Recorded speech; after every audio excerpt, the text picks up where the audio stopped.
네, 오늘은 언제까지 흘러가는 대로 살 것인가의 저자 정성현 작가님 모시고 이야기 나눠보도록 하겠습니다. 작가님, 구독자분들에게 인사할까요? 네, 안녕하세요. 정수영입니다.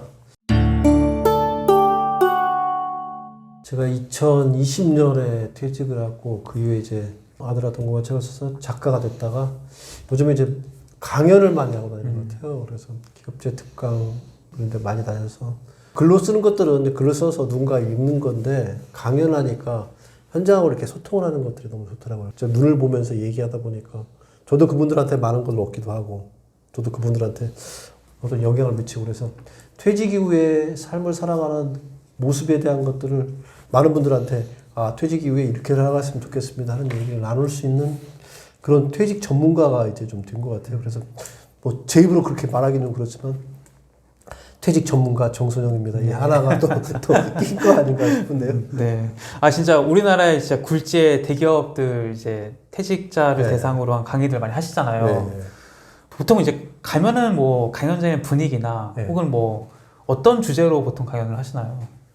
퇴직을 준비하는 사람들이 기업에서 이제 그걸 갖다 지원할 때 프로그램을 하면 대부분 다 이제 정년퇴임을 뭐 1, 2년 앞두고 계신 분들 아니면 임원 중에 고위직 임원들 대상으로 해가지고 소수를 데리고 사는 그런 프로그램 하나 있고 또 하나는 이제 간부 사원들을 대상으로 해가지고 다수의 인원들을 퇴직에 대한 것들을 준비할 수 있게 회사에서 이건 복지 차원인 것 같아요. 복지 차원의 프로그램들을 하는 것들을 할 때 이렇게 보통 가게에서 하는데 다 다른 것 같아요.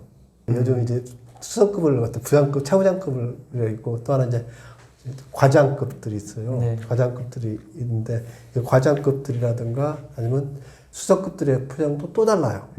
그래서 이런 차이점들이 있기 때문에 그래서 어떤 대상을 놓고서 얘기할 것인가 이런 걸 갖다 선택할 때 그게 좀 저는 어렵더라고요.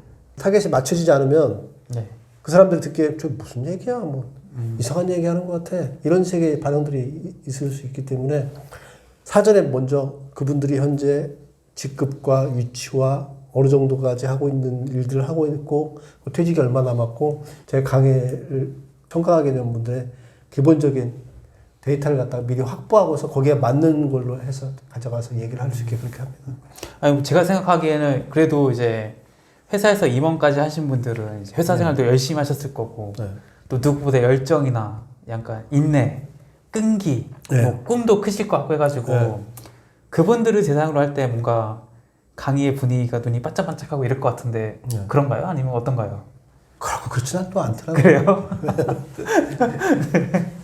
회사에서 임원이라고 있더라도 네. 반짝반짝하고 이런 것들보다는 그분들은 다른 것들이 아니라 임원의 직책을 가지고 있는 사실은 사회적 지위가 크잖아요. 그쵸. 그게 놓아졌는데 자연인으로 내가 돌아갔을 때 내가 이거 견딜 수 있을까? 이거에 대한 고민들이 많아요. 그러니까 자기 존재감을 그대로 유지할 건가?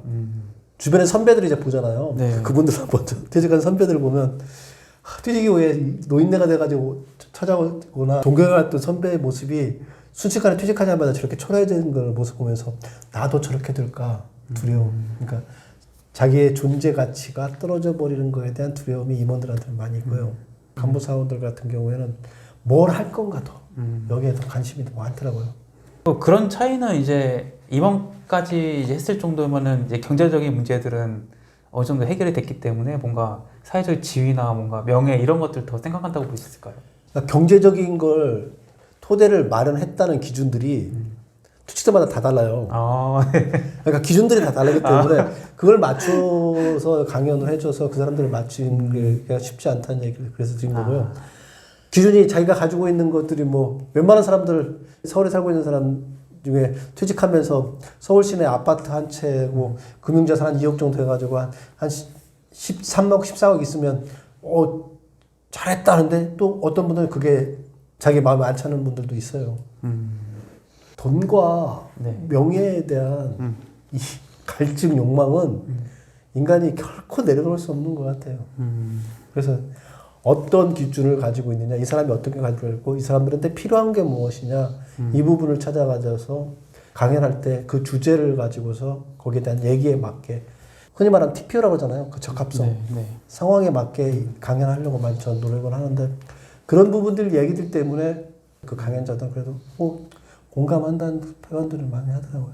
그러니까 이제 다 살아온 삶이 다르니까 이제 네, 기준점이 뭐 없는 거예요. 대기업의 임원 출신 분들은 뭐 그래도 내가 퇴직하면은 뭐 일주일에 골프 한 번씩 쳐야지 네. 하는 순간 이제 뭐 생활비가 확 올라가게 되는 거고 뭐 그런 것들을 안 해본 사람들은 골프 뭐 그런 거 뭐하러 쳐? 네. 뭐 이런 게 이제 생활비 낮아질 수 있는 거라서 이제 네. 그런 말씀을 하신 거죠. 네. 누가 무엇을 할 것인가에 대한 것들을 퇴직을 준비하는 과정들인데 그 준비할 때 가장 중요한 건 내가 언제 어디에 서 있느냐가. 그래서 저는 그런 강연을 할 때 제일 먼저 얘기하는 얘기를 해요. 네. 여러분들이 어디에 서 있는지 아십니까? 여러분이 누구입니까? 뭐 얘기 묻기 전에 네. 어디에 서 계신지 알고 계시냐. 그래서 어디에 서 계신지 알고 계시는 분을 갖다 인식시키는데 초반에 시간들 많이 하려고 합니다. 그럼 이제 퇴직자를 이제 대상으로 하실 때도 있고 제가 알기로는 이제 뭐 신입이나 직장인을 대상으로 재테크 강의도 하신 적 있으시잖아요. 이 퇴직자를 대상으로 할 때 이 퇴직자 대상 강의가 뭐 특별히 더 어려운 점이 있을까요? 일 잘하는 것들은 네. 재테크하는 것들은 기본적인 규칙이 있어요. 로직이 있어요. 네. 아니, 그게 100% 맞지 않는데 로직이 있어요. 네.